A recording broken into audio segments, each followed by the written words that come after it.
Welcome to Penrose Learning, where we make understanding easy. In this video, I will explain how to complete Candy Crush Level 90.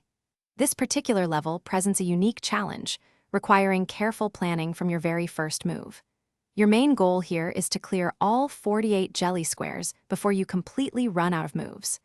With only 25 moves available, every decision truly counts.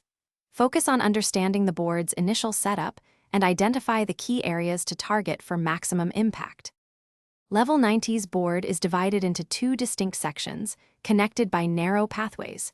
You will encounter chocolate squares in the lower section, constantly spreading and consuming candy. Licorice swirls are also present, often blocking valuable jelly squares. Prioritize clearing these obstacles quickly, especially the chocolate, to prevent them from taking over the board. This opens up more space for matching and creating power-ups. Your core strategy should involve making matches as low on the board as possible. This encourages a cascade effect, potentially clearing more jellies and obstacles with a single move. Immediately target the chocolate and licorice swirls. Ignoring them will quickly overwhelm your board.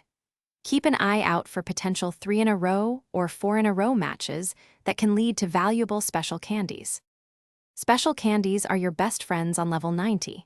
Striped candies are incredibly useful for clearing entire rows or columns of jelly and obstacles, especially in those hard-to-reach areas.